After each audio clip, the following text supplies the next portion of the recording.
Nuance. Noun. A subtle difference in or shade of meaning. Expression. Or sound. Nuance. Noun. A subtle difference Nuance. in or shade of meaning. Noun. Expression. A subtle or difference sound. in or shade of meaning, Noun. expression, A or subtle sound. difference in or shade of meaning, Nuance. expression, or sound. Noun. A subtle difference in or shade of meaning, expression, or sound.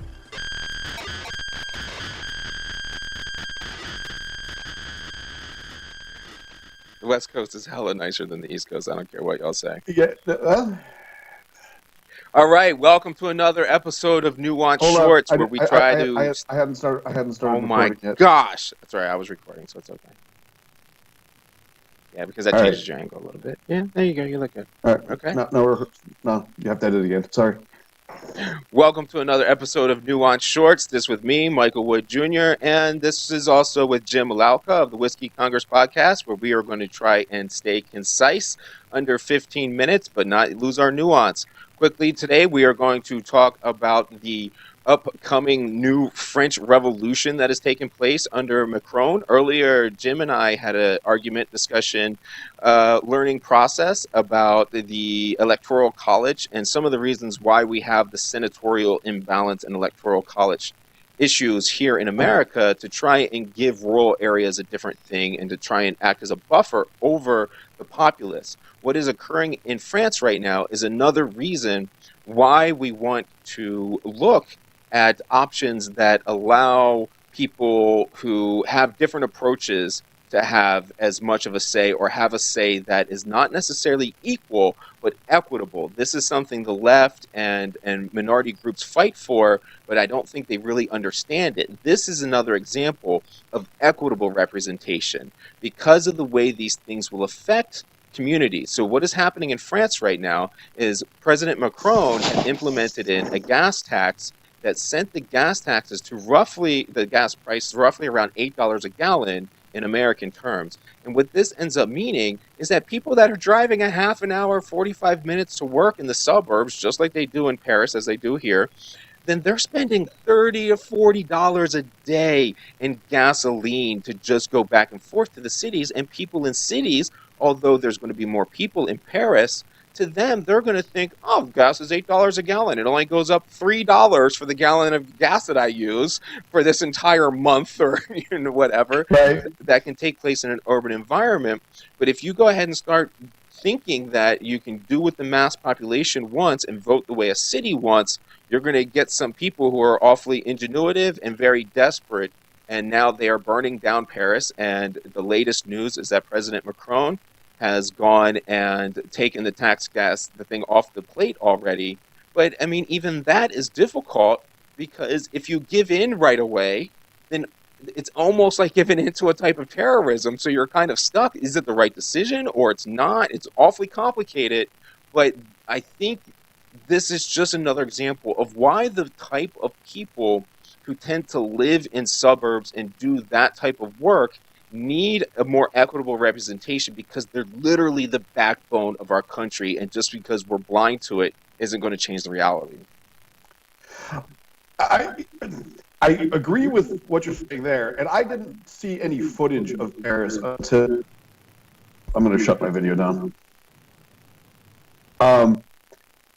So I'm going to, what's going on in Paris, I can't see the exact same thing happening in America just for logistical reasons. Like, I just can't see people from the suburbs going into the city to actually protest. But the issue is real. I mean, you say $30, $40 a day, and that doesn't sound like that big of a deal, like $30, $40 doesn't, but you say that's per day. That's $200 a week. That's $800 a month. $800 a month out of the pockets of most of the people working in America, and it severely changes their life in a negative way. I still don't agree that the Electoral College is the one glowing body saving us from mob rule, which it seems to be what you're implying. But but the bigger picture thing of the city, the population concentration of the city driving policy and that policy not adversely impacting them, but very adversely impacting, rural and suburban, citizens.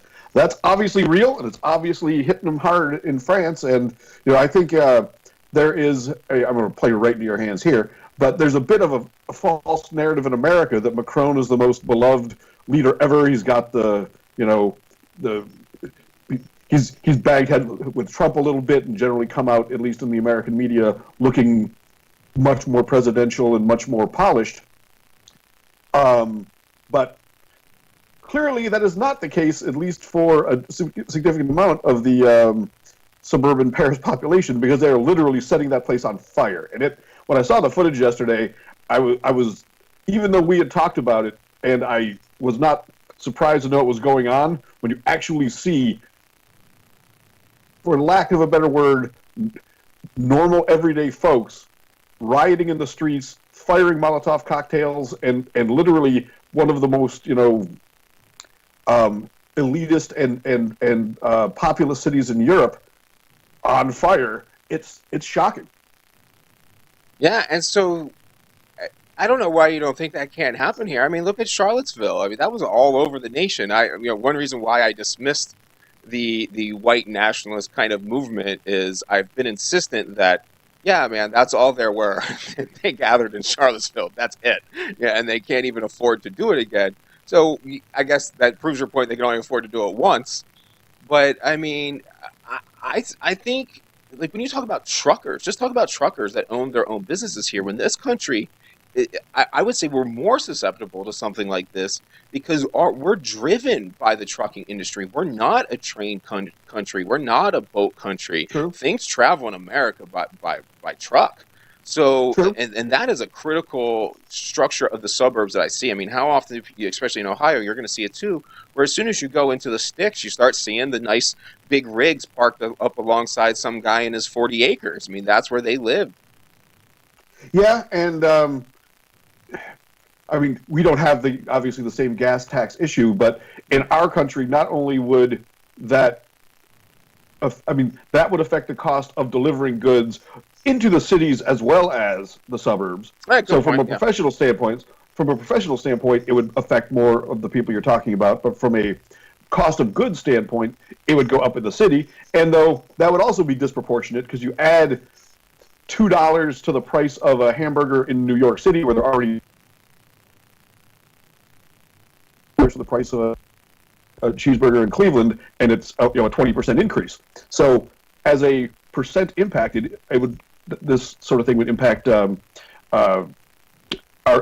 country as well. Another big difference is most of the population of the rural and suburban communities in France don't have firearms. We do. So if there was going to be a riot in America of this nature, it would have the potential to get a lot uglier a lot faster.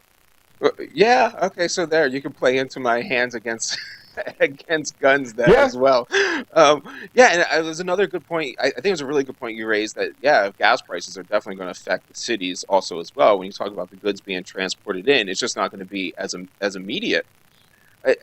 I just really want to leave us kind of open-eared once again. We never learn anything when we're right, and that seems to be like what we continually try to do as just people, that we want to be right and we want to say this is what it is.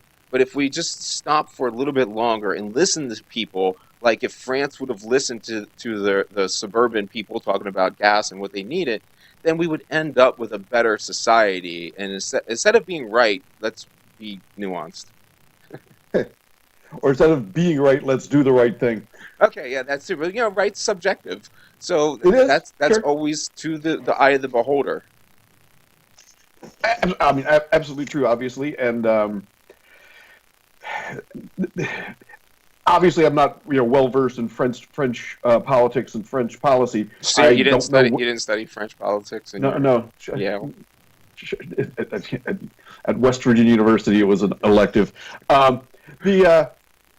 The thing about it, though,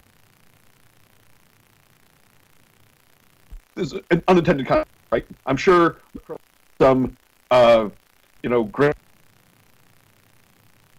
infrastructure or do something that, play right into your wheelhouse.